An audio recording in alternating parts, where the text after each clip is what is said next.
Good evening and welcome to Minneapolis Ward 12 DFL City Council Candidates Pre-Caucus Forum. I'm your moderator, John Murray.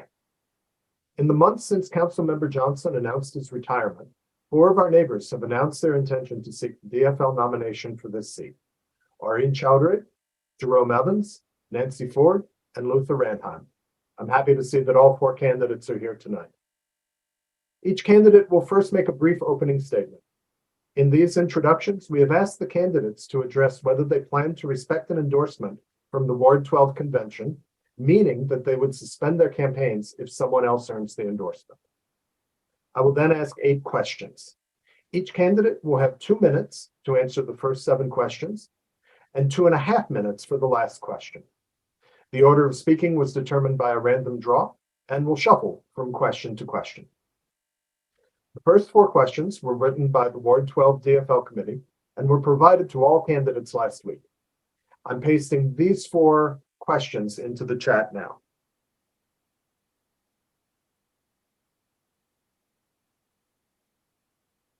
The 5th and 6th question, I think that did not go to everyone, so I will paste them again. The 5th and 6th questions will be drawn from ideas for topics and follow-up questions sent to the registration form and this evening to the chat. Please take a moment to look at the list of participants in your Zoom client. You should see an account tagged Submit Questions there. That account is being monitored by Donovan Indovino-Cawley, the SD 5th Senate District 51 DFL Chair, and Alex Vallon, the Senate District 63 DFL Vice Chair, from the 2 Senate District DFL units which cover our ward. Alex and Donovan will write and ask 2 questions based on the most requested topics, preferring issues which do fall under the authority of the Minneapolis City Council. Before we begin, I'd like to ask you to support the Minneapolis DFL this evening. Caucuses and conventions are free to all city residents, but there are real costs to rent facilities and purchase materials. Please make a donation to the Minneapolis DFL at the link which I'll ask Eric to post to your chat. Wishing a good discussion to all of our candidates, let's begin with the opening statements. First, we have Aureen Chowdhury. There we go. Hi, everybody. My name is Aureen Chowdhury. I use she, they pronouns, and I live in the Hiawatha neighborhood, and I'm running to be your next Ward 12 Minneapolis City Council member. I'm a first-generation Bengali American, eldest daughter to Muslim working-class immigrants, and I'm a renter, and I'm someone that has been organizing in our community for the last 8 years on issues that touch the lives of Minneapolis residents, from housing to climate justice, public safety, and I've also helped to elect some of our progressive DFL leaders across government. I'm also currently a policy aide at City Hall. I've served in 2 council offices, and I am really excited to be asked to run, to show up and speak to so many of you up until today.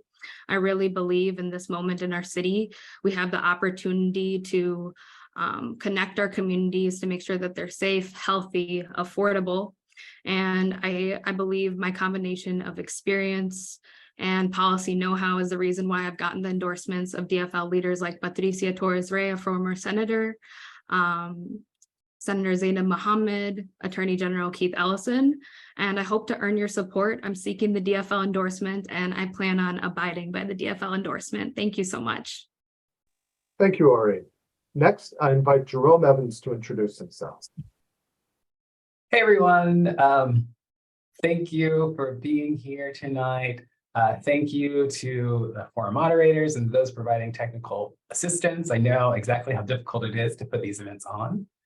If we haven't met, my name is Jerome Evans, and just in case I run out of time, my website is jerometevans.com. You can find all of my contact information there. My professional background is in real estate and housing law, corporate sales, and marketing and communications. I currently work in public procurement for the Minnesota Service Cooperatives, and I own a small media production company.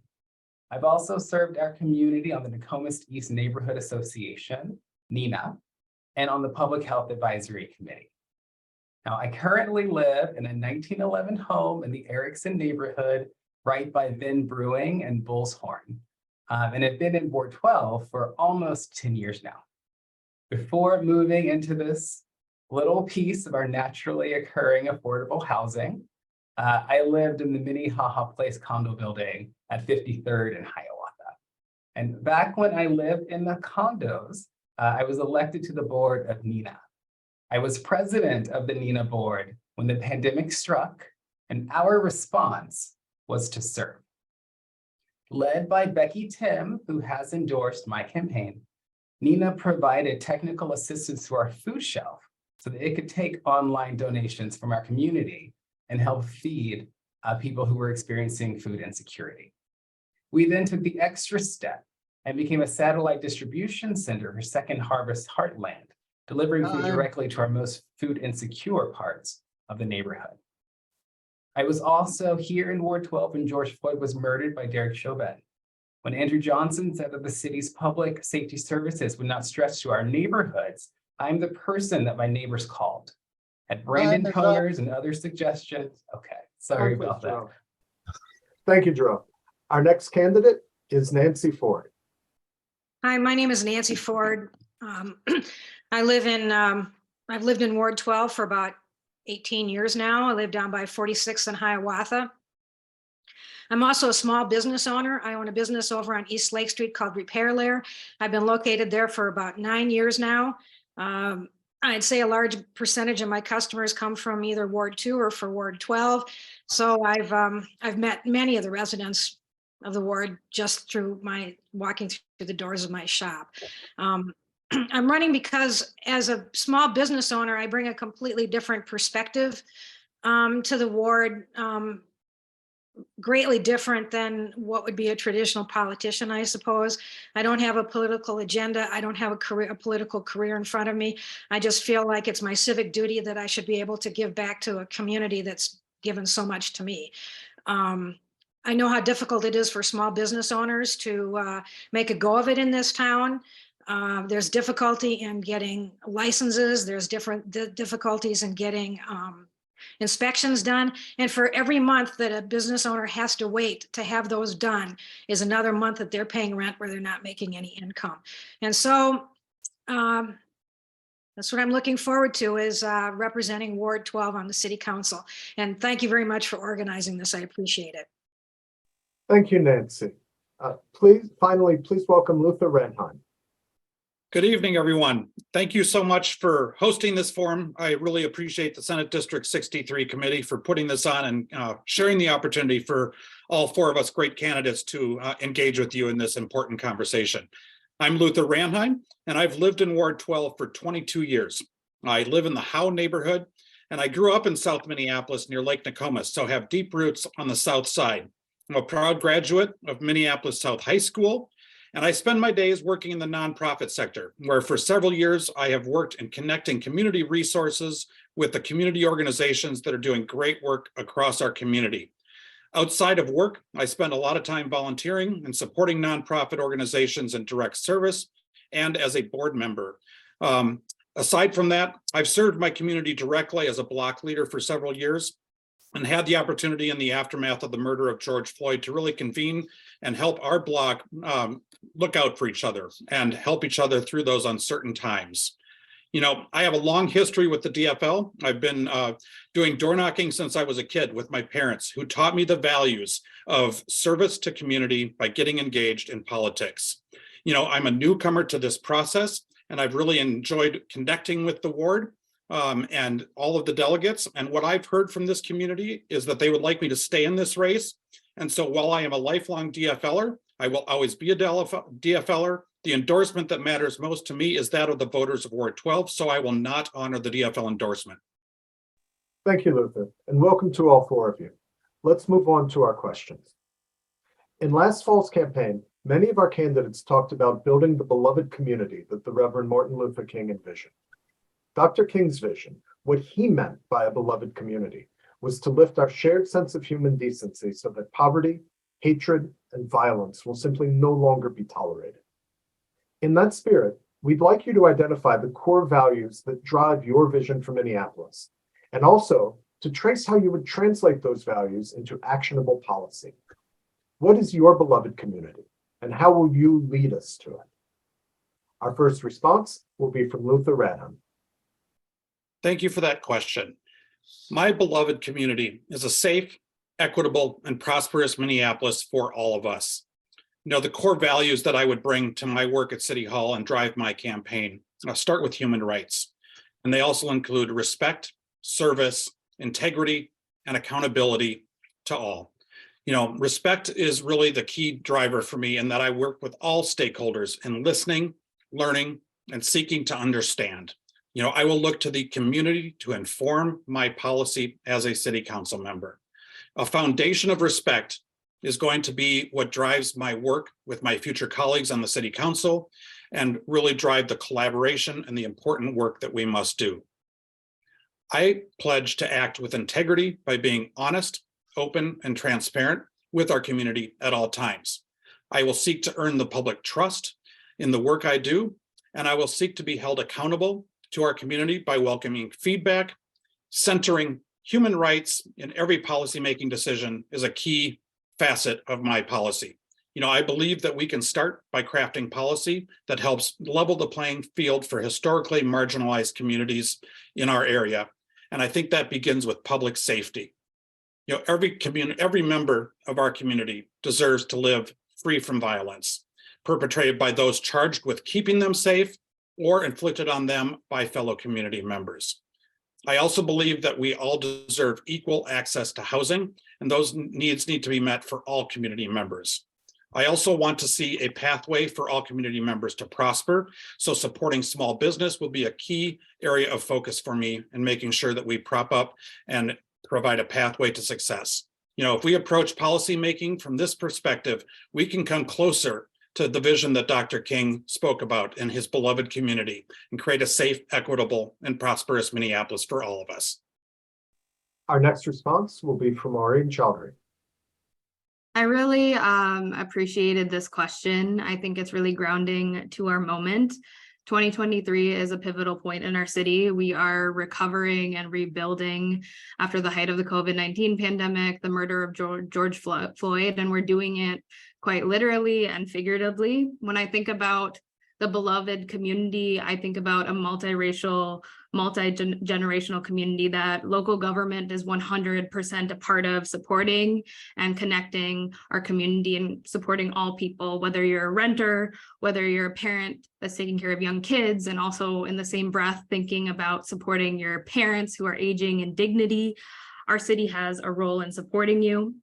For me, how I ended up in public service has a lot to do with being a daughter of South Side of Minneapolis and my lived experience here and watching my own parents struggle.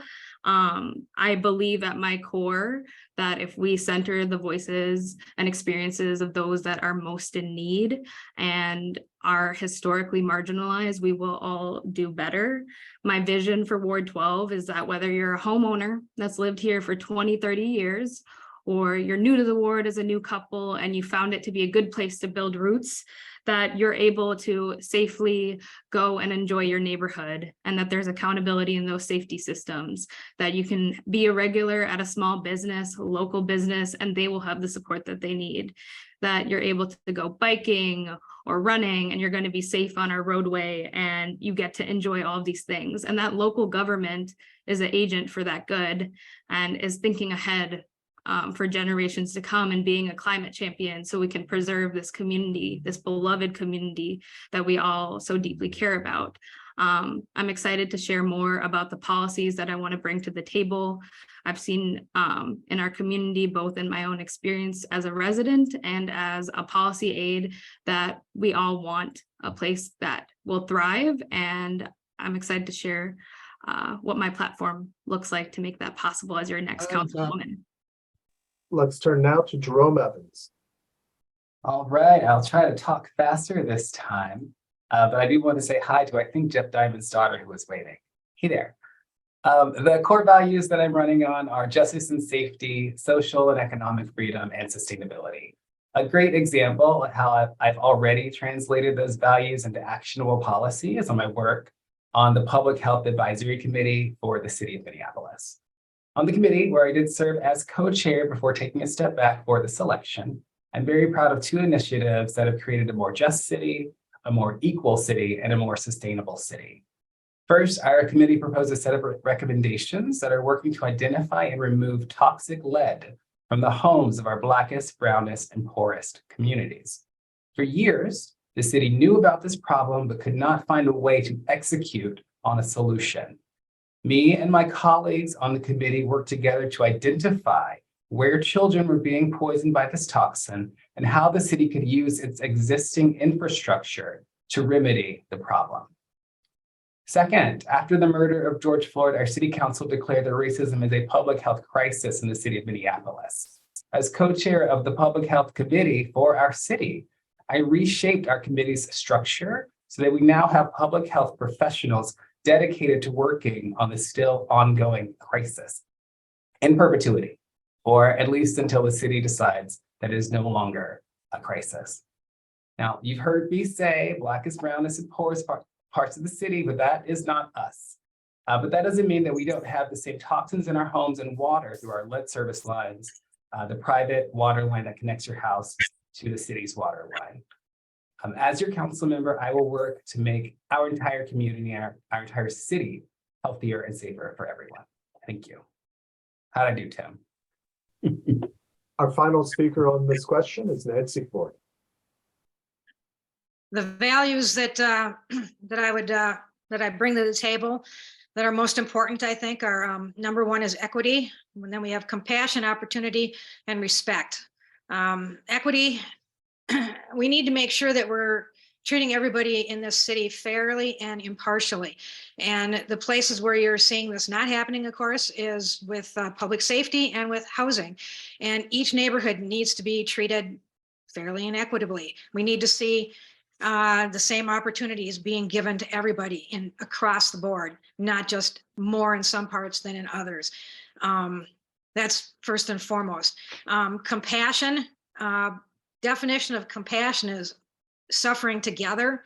And when somebody's suffering, we're all suffering. When you look at the way we have been not responding to the homeless problem in this town, we should all be shaking our heads at something like that, because it's a serious problem. Everybody's path to it was different. Everybody's path out of it is going to be different, and it's going to take a lot of compassion to address the problem and work at fixing it. Opportunities, we need to see opportunities across the board in every single neighborhood for home ownership and small businesses to thrive. And the last thing is respect. Respect should be given, not earned, I think, and it should be taken away if things happen where somebody's not behaving properly. Everybody deserves it, both in their workplace, in their neighborhoods, and as soon as you lose that, you start losing trust and you start losing safety. So first and foremost, respect and keeping that in place. Thank you. Our next question is about one of the main powers of the City Council, spending authority. What is your assessment of the 2023 budget which the City Council recently passed? How would you change it? What should be better funded and what should be cut to free up that funding? Let's begin with Oreen Chowdhury. I really appreciate this question because I've been hearing from Ward 12 residents about how our budget is a statement of our values. And as a policy aide, I've had the opportunity to work on our city budget in our office. We obviously believe that our budget had room for change because we made some of the most budget amendments. And those were specifically around improving livability in community, addressing the opioid epidemic, and public safety. And for me, when it comes to the Ward 12 context, it's really important that I am listening to the community in terms of funding our neighborhood associations. I believe that we need to have equity in our neighborhood associations and how they support our community, but that doesn't mean by just cutting their funding and hoping that that happens. I also just want to speak to the budget authority that we have as council members, if elected. So the current budget process is deferential to the mayors, and we we basically are going to be in a place where we're making amendments on the margins, and that's a vestige of the old weak mayor system. And I want to be a proponent of really helping the council own that budget authority, meaning Ward 12 residents and constituents having a bigger role in owning what we want to see invested in. And I think a big part of that is funding our legislative department. So we have the personnel needed to make intelligent, research-informed decisions on how we can write up policy and then make budget determinations and have economic assessments. Another thing I want to look towards is a participatory budgeting system where Ward 12 residents like ourselves can take an issue like housing and public safety, some of our biggest issues that we talk about, and have a discussion about how we want to spend it, and then take actionable steps as a council person to implement that. So I'm looking forward to taking on that role. Next, let's hear from Luther Redheim. Thank you. I would echo Irene's comments in that I think a budget is a statement of our values. And as I look at our 2023-24 biennial budget, I think it accurately reflects our values. The reasons why I think this is that it prioritizes affordable housing, public safety, climate and public health, economic inclusion, and city capacity and performance. One area that I would pull out from that budget that I think really impressed me and I think leans into our values is that we are showing an 87% increase in funding to the Department of Racial Equity, Inclusion, and Belonging. That is much needed investment of our dollars and an area that I am very proud of our city for engaging and advancing with our budget. Areas where I think we are currently underinvesting would include 311 funding.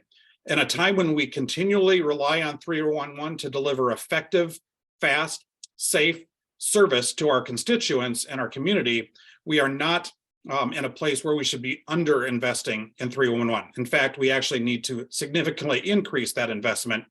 Also, as we look to take 911 calls onto 311 that are non-emergency crime response calls, we need to have that capacity to handle that.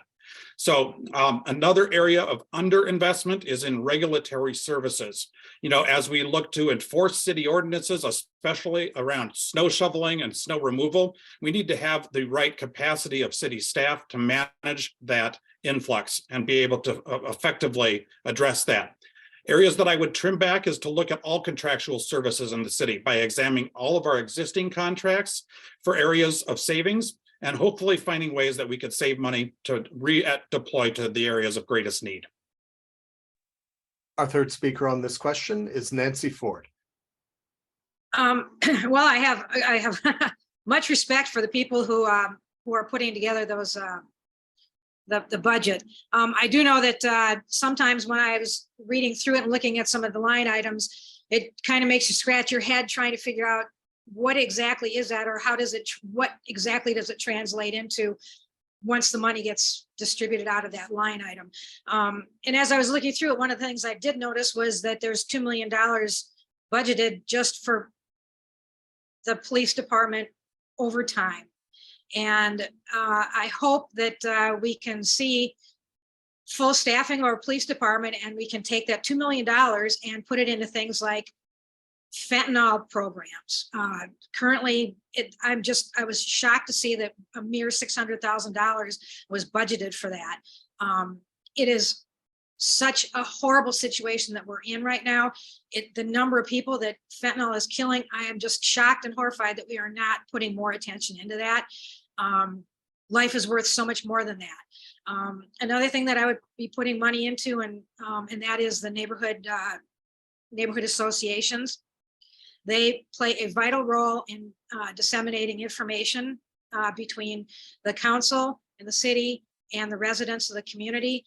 And we've relied on them heavily in past years, and seeing their money being cut like this it doesn't bode well for us. They are such a vital tool, and seeing them losing their funding is just terrible. Jerome, you are our last speaker for this question. This is a question I really appreciate for a number of reasons. First is that my day job is in the area of public procurement.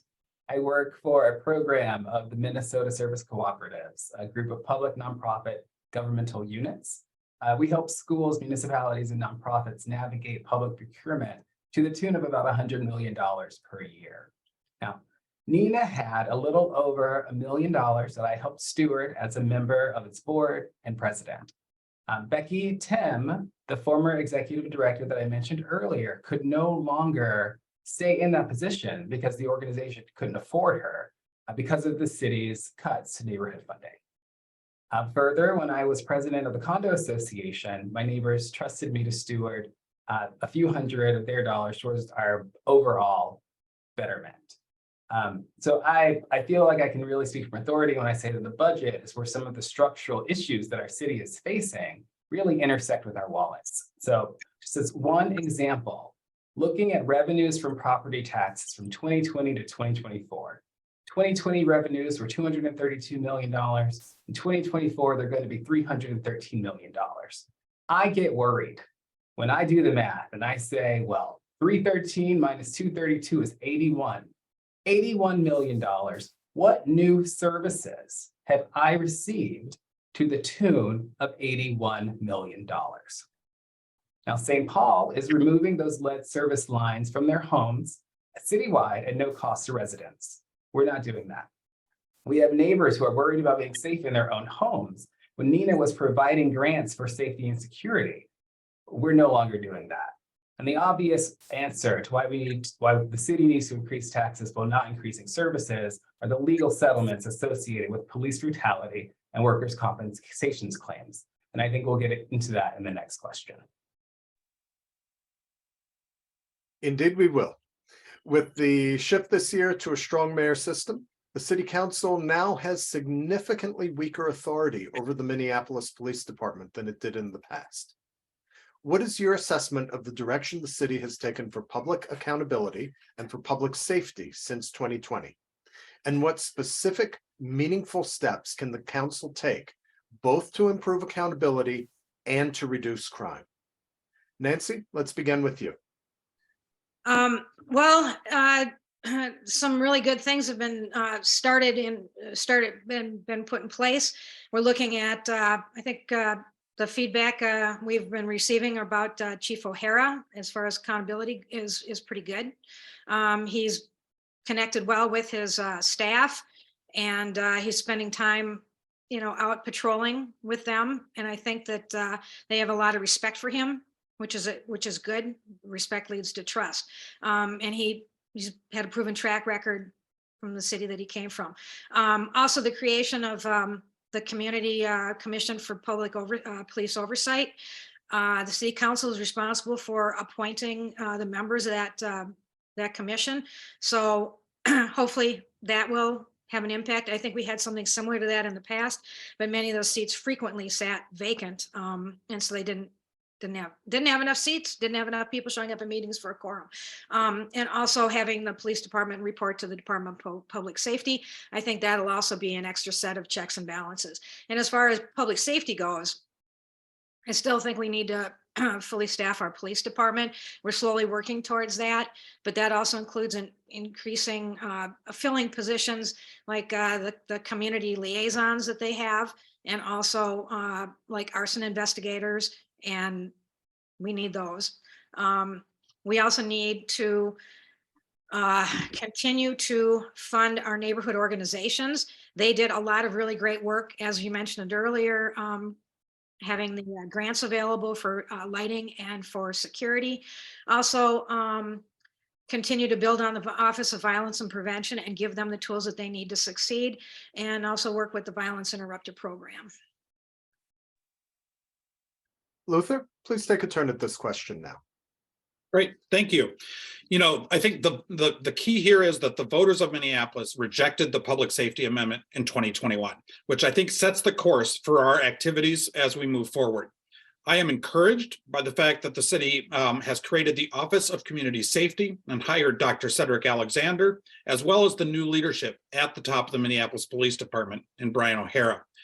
I think that it's really incumbent upon this new leadership to drive cultural change from the top down throughout the Minneapolis Police Department. I also believe that we must, as a city council, advocate that the police union be a catalyst to change, not an ongoing barrier to change, as they have been for far too long. Like others have said, I believe that the Community Commission on Police Oversight is a needed first step towards police accountability. But unfortunately, I see that the CCPO's review panel is structured to make non-binding disciplinary recommendations to the police department. As a council member, I would advocate that the recommendations coming from CCPO would be binding. I would also end the use of the coaching designation in police disciplinary cases, because for too long, coaching has been a way to skirt reporting requirements of disciplinary action to the public and been a barrier to full transparency. I would support and continue to support the ban on warrior-style police training, but I think we need to go further. I believe that all training officers who have perpetuated a workplace culture of violence that is contrary to their duty as peace officers must not be training the incoming police officers that we need as we fully staff up the department. And finally, I believe that in order to continue to reduce crime, we must have a third precinct located back in the geographical location of the third precinct. And I'm willing to work to make that happen. Our third speaker on this question is Oreen Chowdhury.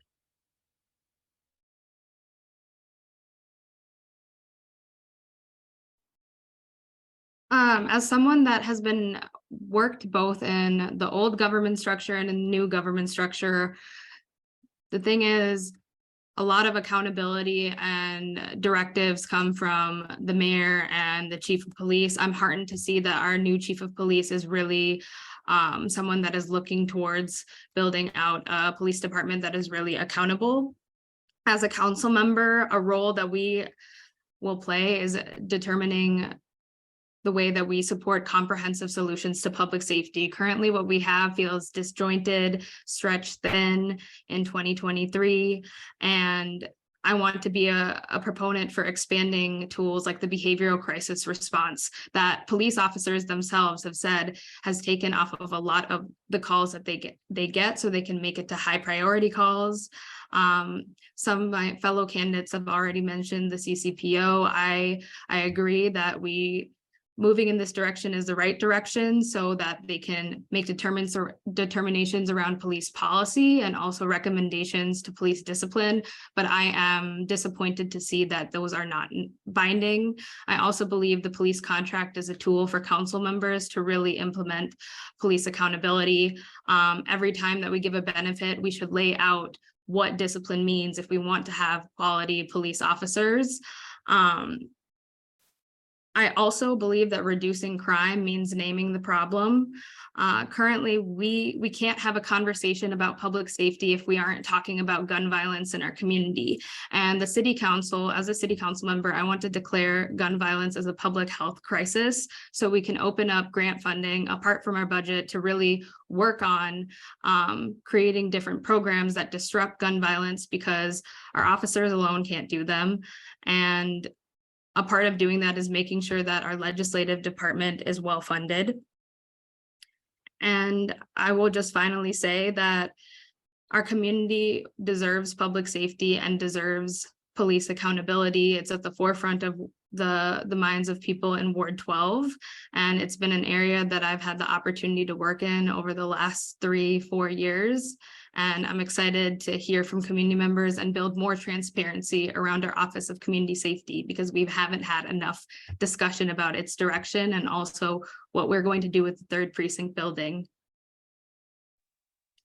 And finally, Jerome Evans.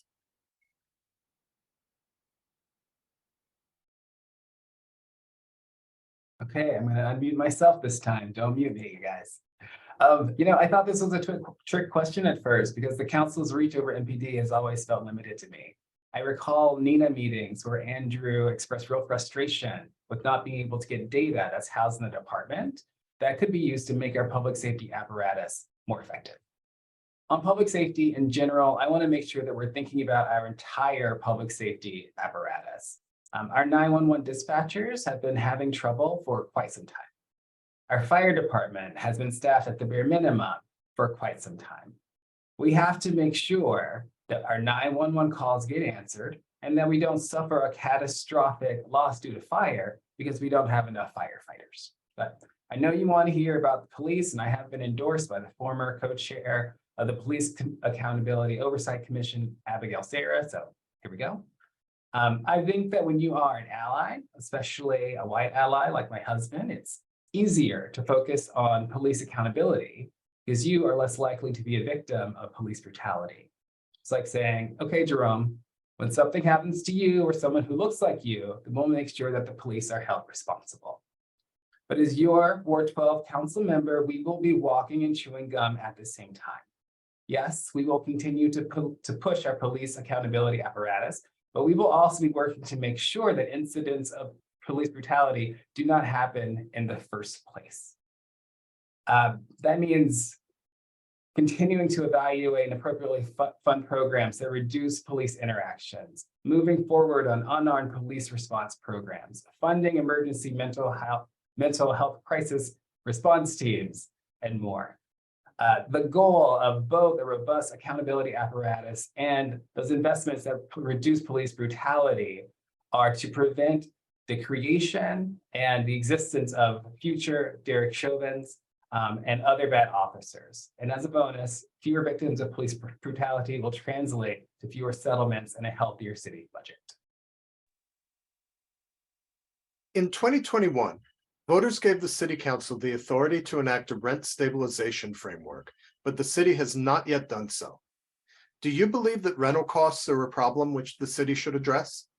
And is a rent control framework the right way to address it? If it is, what are the key points for an implementation? If not, or perhaps in addition to a control framework, what other tools should the city use to control rising rents? I'll ask Jerome Evans to take this question first. Certainly. In the beginning of this conversation, I shared that I moved from a condo building into this home. Well, we did not sell that condo. It's a rental. We've been very happy with our tenants and don't like even the idea of raising rents on good tenants. So when I think about rent control from that perspective, I'm inclined to support it. But then I think of a family member. He did the same thing as me and my husband, but he did not have good tenants. We're talking drug use, guns, neglected children, and damage to the property, and that gives me pause. And then I look across the river at the trouble that St. Paul is having with their rent control ordinance as it winds its way through court. And I have to say that now is not the time for me to say that I could express the versions of rent control that I've been seeing. But that does not mean that we shouldn't take on the problem behind rising rents in our communities. We know that big investment firms like BlackRock are buying up affordable housing in bulk and then using their sheer volume of housing to manipulate rents in our city. It's just plain old-fashioned price fixing, and it has to stop.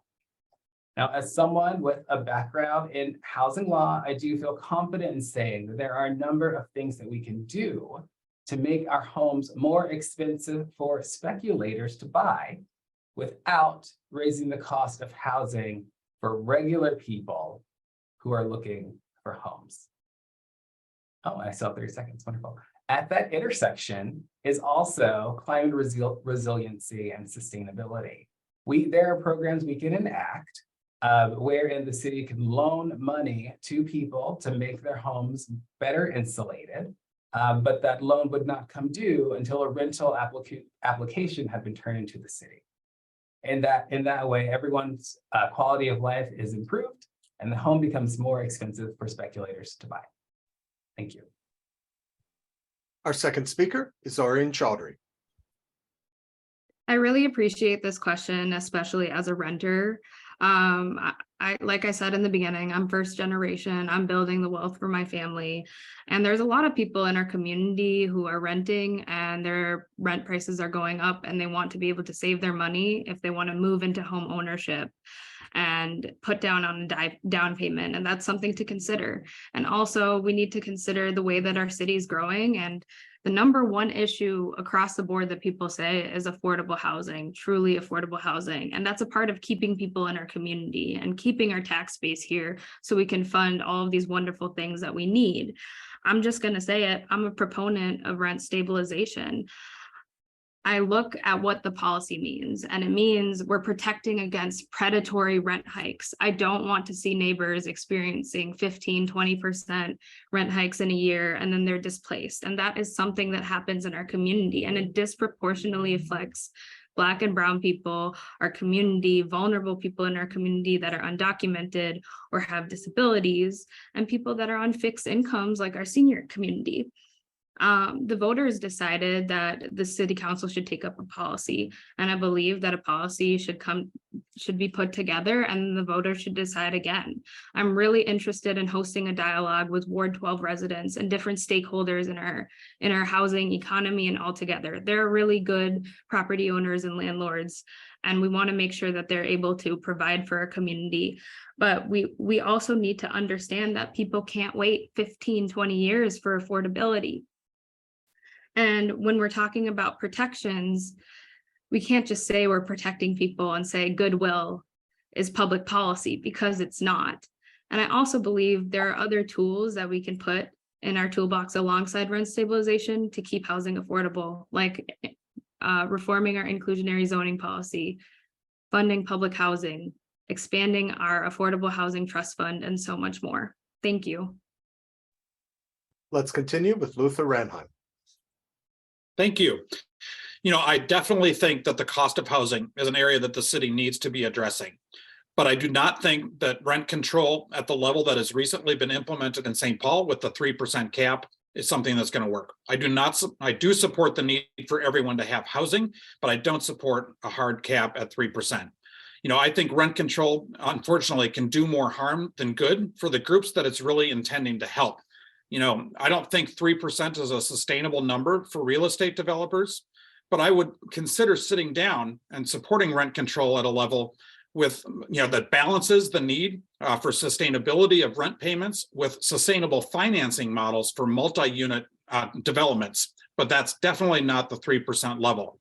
We really need to be focused in our city at building housing at all levels of income affordability, and to ensure that we are building ourselves out of historic underinvestment in affordable housing over the past decade.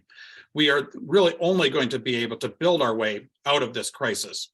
So I will look to actively bring together a coalition that starts with renters and then moves on to homeowners, landlords, and developers and city officials, because I think they can help inform a policy that would work for our city to ensure that we are providing access to affordable housing for all. And finally, we have Nancy Ford's response.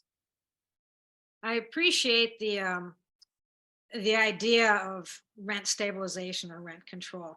Unfortunately, there are a number of unintended consequences that happen. One of them is there's usually a reduction in the amount of housing that's available once it is enacted. I think there's been some studies that have shown that your available housing drops by 15% when rent control is enacted. Another thing that is a concern is the deterioration of the existing housing stock for the same reason.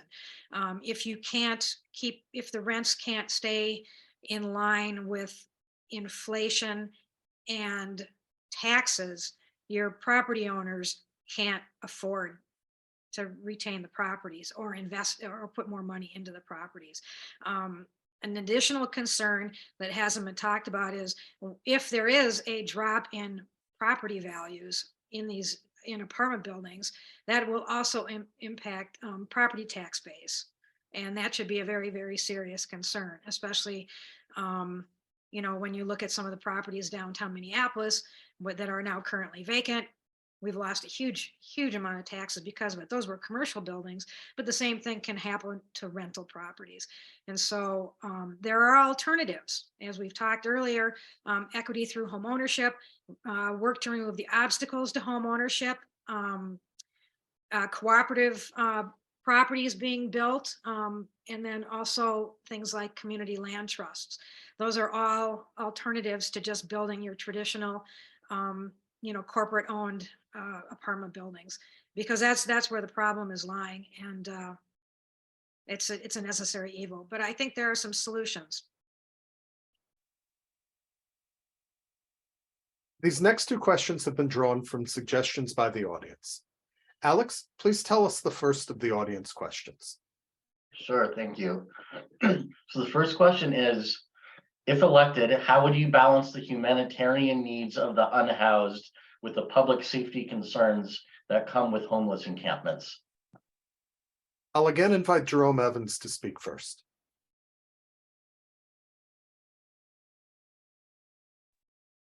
Okay, I'm unmuted. Perfect. Excellent question. It's probably one of the thorniest issues that we're having to deal with as a city. I wish I could say there was one answer that would make everyone happy. It's true in many lower income areas, and certainly an unhoused area is a lower income area. There is an association of crime, but these people they're also human beings that deserve to be treated with dignity. I can say without any hesitation that our current plan, such as it is, which is just to bulldoze the encampments and then wait for the encampments to spring up again and then bulldoze them again, that's not working. I do like the Avivo Village model. I'd like it better if the city were funded to develop and support Avivo Village models on their own. If we had more land and we're in a nicer climate, I would support developing trailer parks or other sheltered housing. Unfortunately, we just don't have a lot of options. Let's hear now from Nancy Ford. Well, we know it's very, very clear, I think, that encampments, there's nothing compassionate about allowing people to remain living in homeless encampments. There are other solutions, but we also need to be working with both the county and the state to work together to find the funding and the solutions, because both the state and the county are involved in providing services for individuals. And I'd love to see something similar to, I suppose, a mobile response vehicle. And I've talked to different caseworkers about that, and they think it sounds like a really great idea. Something that can show up and you can service people on location. You can go online, you can provide them, you can sign them up for services, because homelessness isn't just about getting a roof over somebody's head.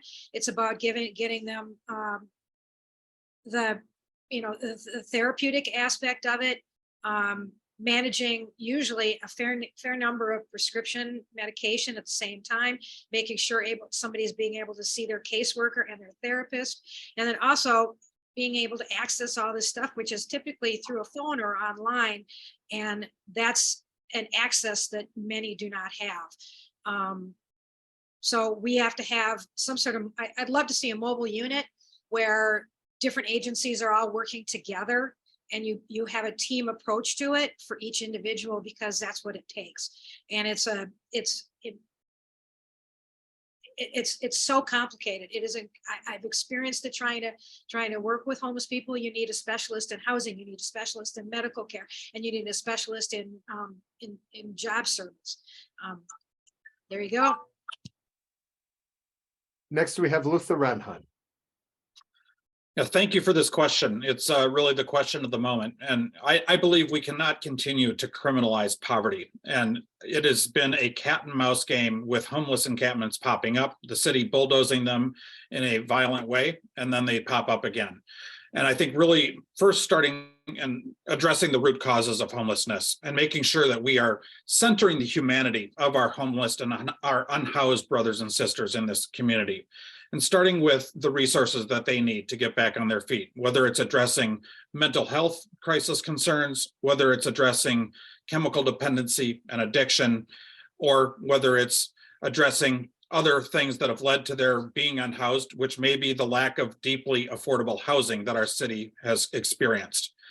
I think it is important that we bring all parties together for a strong dialogue on this situation, because there are good models out there. I think if we look, and it was referenced earlier, the Avivo Village model, I think is a great first step. I would love to see us expand on that program throughout the city and look for other properties that this could be cited in every ward, so that we are meeting the needs of our community members where they are.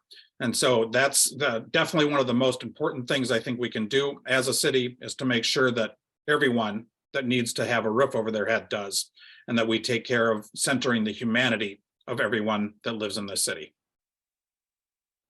And our fourth response is from Maureen Chowdhury. I really appreciate this question. Both as a community organizer, I've done mutual aid work and encampments, especially in 2020 when we saw the height of encampments in our public parks. And then currently as a policy aide, that's something that on the south side of Minneapolis, we have 80% of encampments on here. And what the city is doing is categorically inhumane. When we tear down an encampment, destroy people's things, don't give them time to pack up their stuff, we are putting them in worse off conditions than before. And then we're creating more encampments. We see it happen all of the time, and it's getting in the way of the real work of reducing homelessness in our city. I think there's things that we need to do in the upstream in terms of investing in deeply affordable housing and public housing, and making sure that rent is affordable for people to reach, so they don't fall into the place where they are houseless. There are some people that are chronically homeless. They fall in and out of it because of that. And I also think we need to make strong upfront investments. I know that we've been talking about Avivo Village. I've had the opportunity to work with the people that have built out Avivo Village, look at the tiny home model, and it's awesome. And I want to, day one, start working on an Avivo Village #2 on the south side of Minneapolis, where the need is super high. I also know that the city alone cannot reduce homelessness. We need a full roundtable with our county leaders and our state leaders, our governor, and really map out a plan, because we're a city that's coming up on 500,000. We're not that big yet, but we're going to keep on growing, and this issue isn't going to go away. And just because we say we don't, because encampments are illegal, doesn't mean they aren't going to happen. And I want to pull together a table where we can address the issue. And every year winter happens, and we need to prepare for the winter and make sure people are safe and be ready for that emergency. And so I am excited to tackle this issue and have been tackling this issue. Alex, please ask the next audience question. Sure, thank you. So the next question is, our local government has invested millions of dollars in our light rail system, but there are still serious concerns about crime and safety, both on the trains and buses and at the stops and stations, particularly in the Lake and Hiawatha area. How can we make people feel safe using public transit again? Nancy, please give the first response to this question. Well, I think we have to first admit that there's a problem instead of trying to skirt the issue. I just recently took the light rail, and I have taken public transportation in a number of different countries all over the world, and first world countries and third world countries. And I have to say that the condition of our light rail system is worse than anything that I have ever seen in another country. And I know how, and it's also incredibly dangerous. And how do we fix that? We're going to have to throw some money at it. We need people there constantly cleaning them. And also address the other issue that goes hand in hand with it. And if it turns out that we are just a rolling drug den, then that needs to be taken care of. We still are not addressing the fentanyl problem in this town. And you can see all the remnants of it in these rail cars and on the light rail stations. It's fentanyl and drug use are behind a lot of the issues that we have. And instead of just ignoring it and turning a blind eye to it or saying that we can't do anything about it, we need to address it and admit that there is a serious, serious problem here. And that's what it's going to come down to is cleaning it up and making a deliberate, concerted effort to address those two problems. And it's going to take money, and it's going to take bodies. Next, Jerome, please let us hear from you.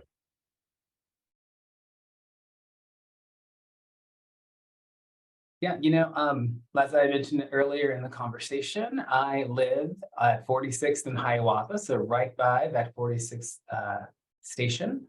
And I see the crime.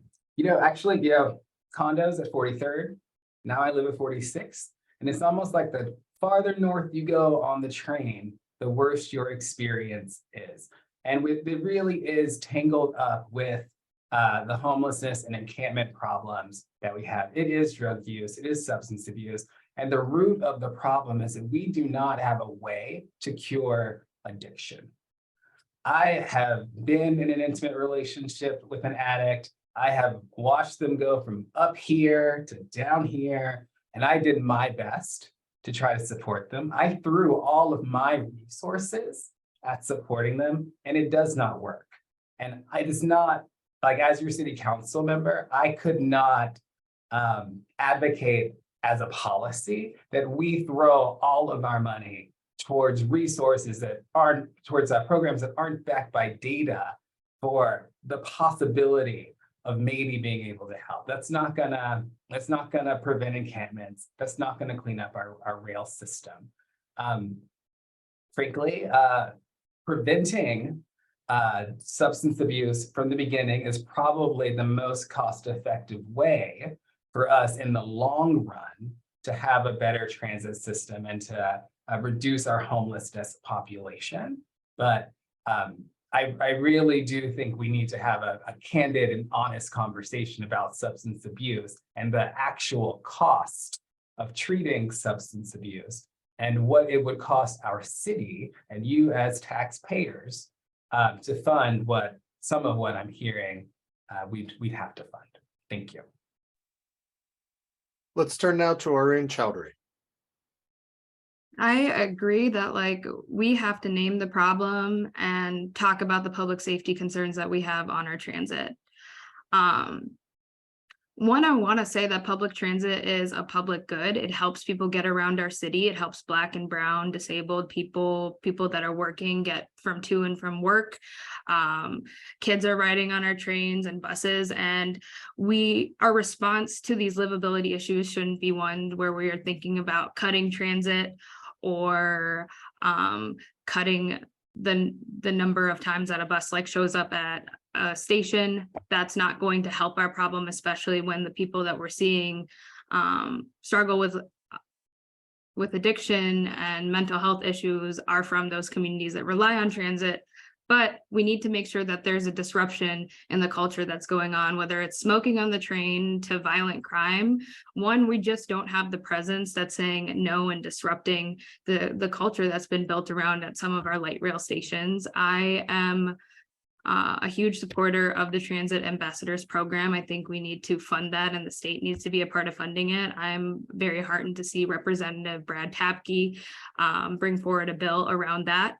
And I also want to see our city be a part of bringing service providers to those stations where we see the need happen and having a continual presence. These service providers want to do that, and our public safety tools, whether it's our law enforcement or violence interrupters or our health department, they should be showing up at those train stations and bringing services to people, and then also being eyes and ears on the ground.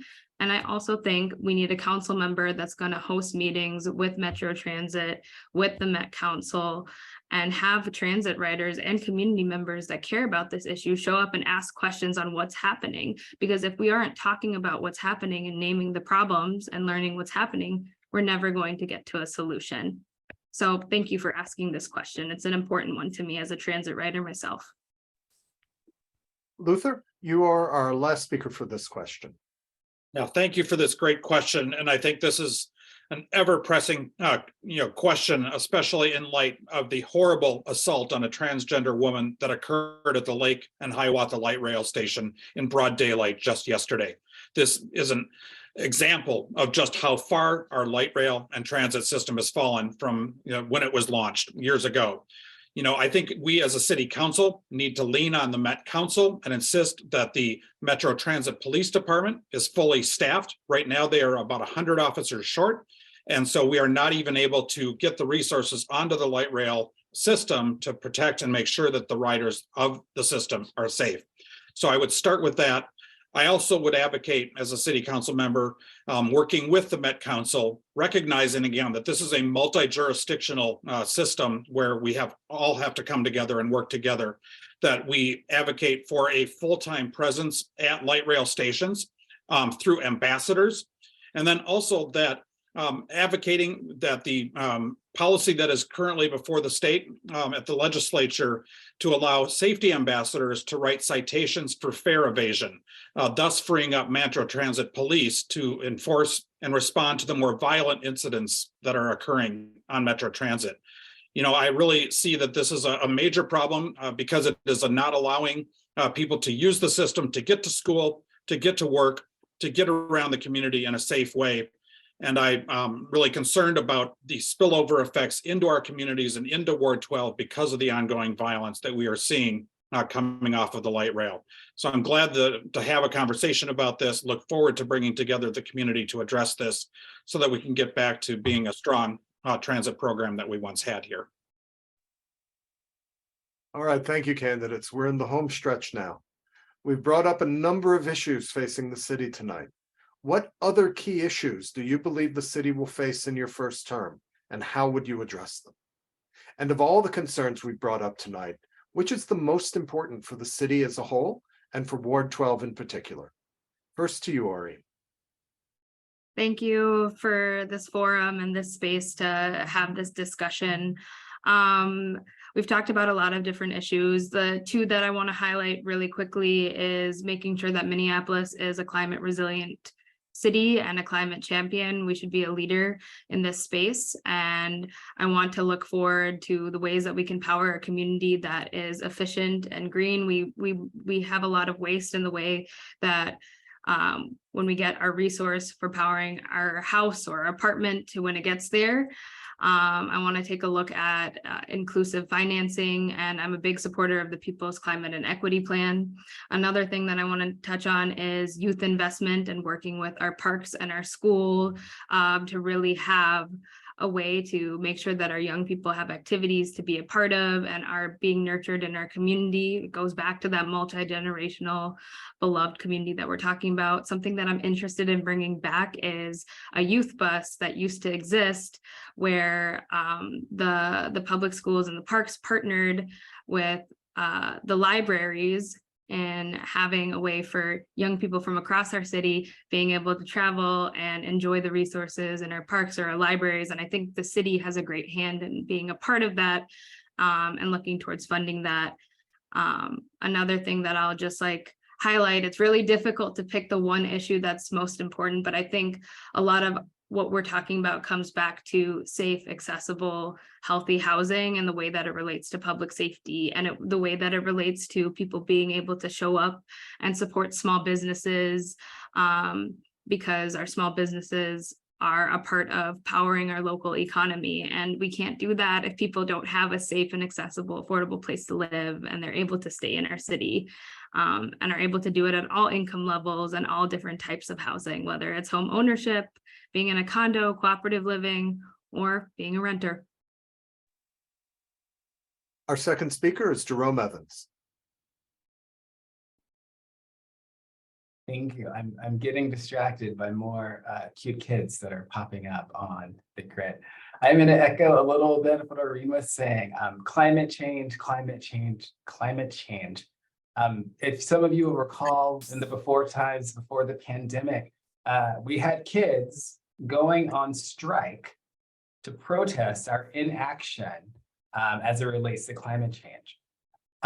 Now, from my professional experience in public procurement, I can also tell you that we've got money coming down from the federal government from the Inflation Reduction Act, but that money is going to fund programs that already exist. So we have to get things up and running first, create a little bucket so we can catch the money as it's coming down. Now, Ward 12, I know we are practical. And in this cold city of ours, we appreciate the value of insulation. We have a lot of aging homes in our ward that are not well insulated either in the walls. I won't ask you what you have in your walls if you have an old home, or in the attic. And with the price of natural gas rising even faster than our property taxes, climate resiliency is also a housing insecurity issue. I was at Cub just the other day, and a veteran, or at least he had the hat of a veteran, had to take groceries off of the track and put it back in his cart because he was not able to afford all of the groceries that he had pulled up to the cashier. We can expect to see more uncertain times ahead, particularly in the arena of climate change, but we can get prepared for them.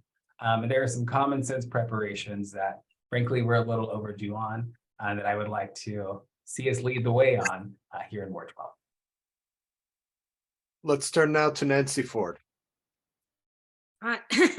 Interesting that environmental issues came up at the end, because I was kind of thinking the same thing. Thinking about the uniqueness of Ward 12 and being on the Mississippi River and having the Minnehaha Creek flow through it, and Lake Hiawatha is right there, and Lake Nokomis is nearby. Giving consideration to the water quality and what we can do as a city to improve that, and that means looking at our storm and snow melt runoff and what happens with that and what kind of chemicals are in it. How can we divert some of that from the Mississippi River? Because as a city, we have a responsibility to everybody downstream from us to do the best that we can. That also includes looking at things like, better litter management in this city. It seems kind of small and petty, but just trying to get an additional trash can on a corner costs $300, and then it's another 15, I think it's $15 a month or something like that, that the individual has to pay to empty it. The city doesn't pick up the tab for that. They expect the residents to do that, which I think is kind of shocking. But and also looking at our aging infrastructure, having that water main break on the north side, we should be addressing those things before they happen. Some of our infrastructure is 150 years old. We need to pay closer attention to it. That can be a huge energy savings. And finally, Luther Ranhan. Thank you.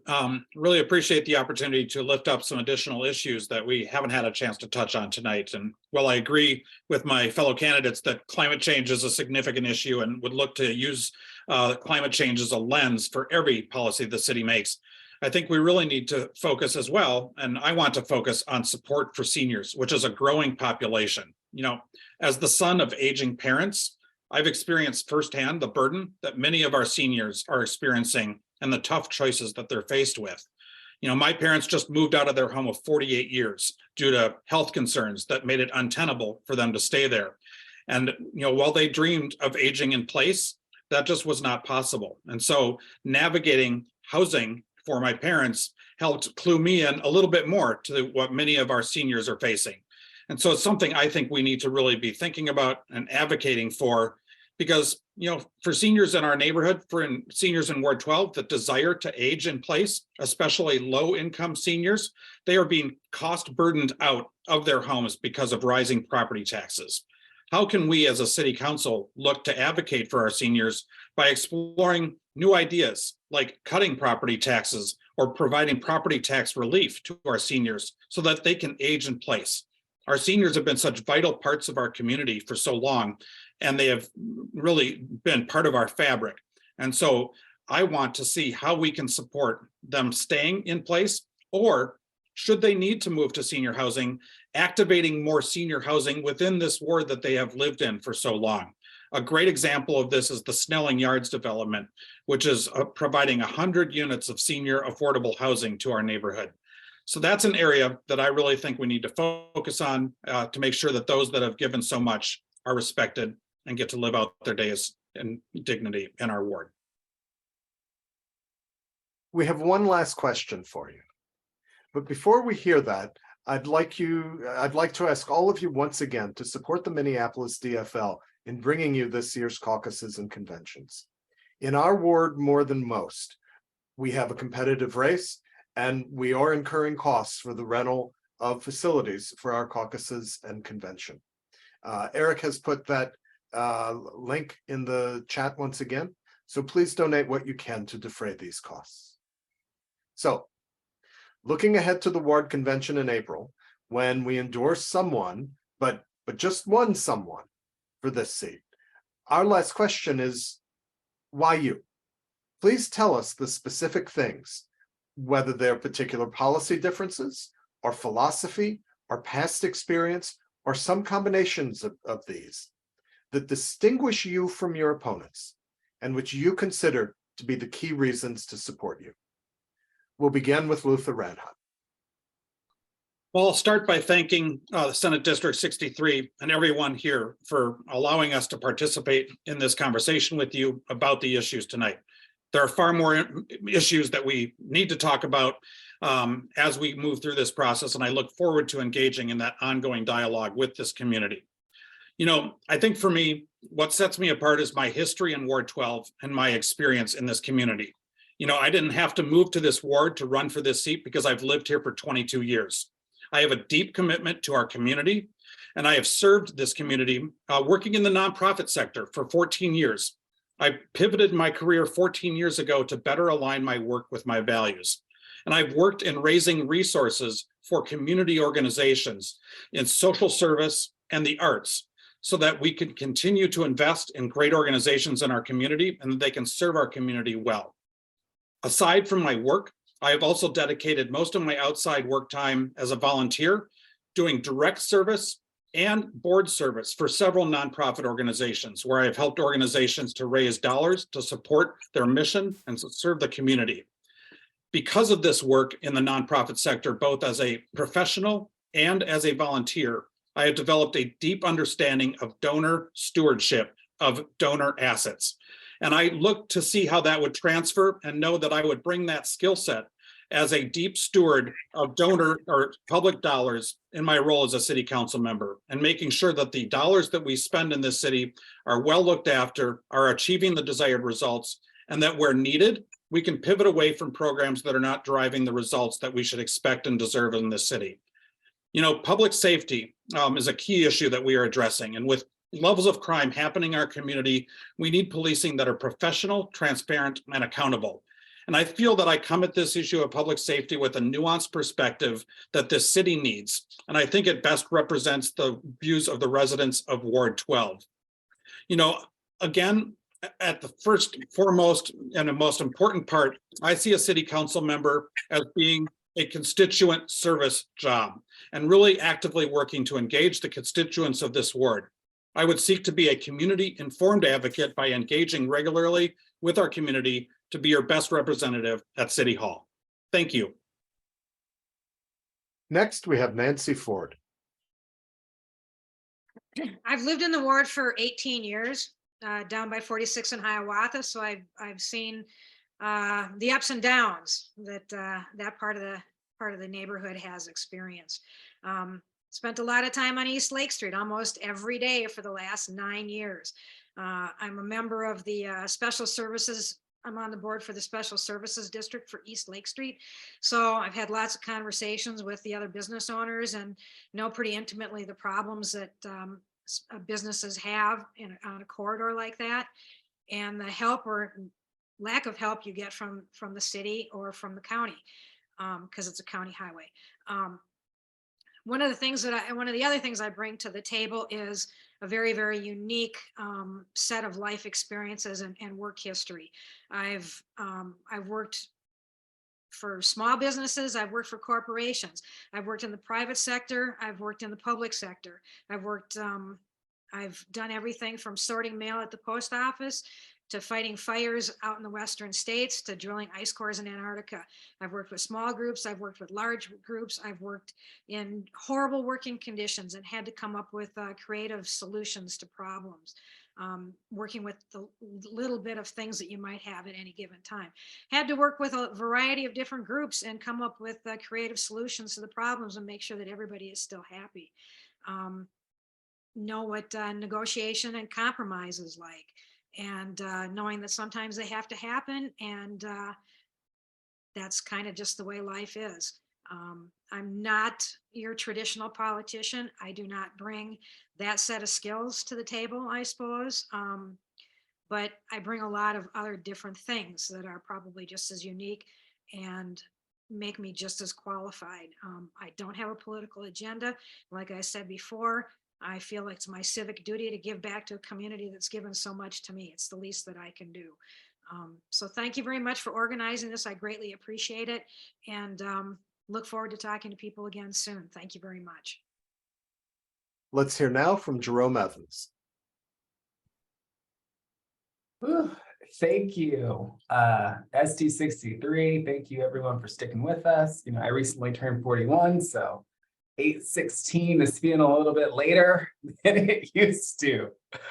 As I said in the beginning, this is a very important election, and I encourage you to bring your family, friends, and neighbors to our caucuses this year to be delegates at the convention. I'm also available to meet up with you. We can talk through some things we didn't get to chat through here, traffic calming, activities for youth, connecting our small businesses. I run the gamut. I will say, even though this election is important, that doesn't mean that this choice for you has to be difficult. I am the only candidate in this race that currently represents Ward 12. I'm pretty sure I'm the only candidate in this race that has ever represented Ward 12 through good times and some really terrible times. I'm running to make Minneapolis an even more amazing place to live than it is already. And here's the deal, our city needs us. In Ward 12, we are bright, experienced, strategic, hardworking people. And if Minneapolis is going to turn the corner and really thrive, then we all need to be working together for the common good. I am the candidate that can bring us together and keep us focused on creating that brighter future for ourselves and for future generations. Thank you all. It's been wonderful. And our last speaker of the evening is Oreen Chowdhury. Thank you for hosting this forum and everyone that's shown up here. I look forward to getting to know you a little bit more, both in a meet and greet that I might host or over the phone. I think what uniquely sets me apart is both my lived experience and my professional experience. I am a daughter of the Southside community. My parents, when they immigrated from Bangladesh, chose just outside of Sibley Park to live here. They struggled here. They wanted to find stability in this community.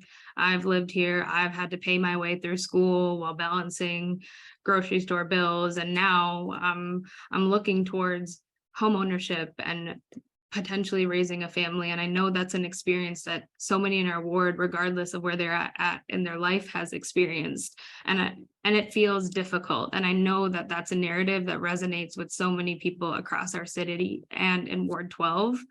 And I want to be able to take my lived experience and the policy experience of passing policy to combat wage theft, to implement renters protections, to pass ARPA funding for our small businesses to show up strong on day one for Ward 12.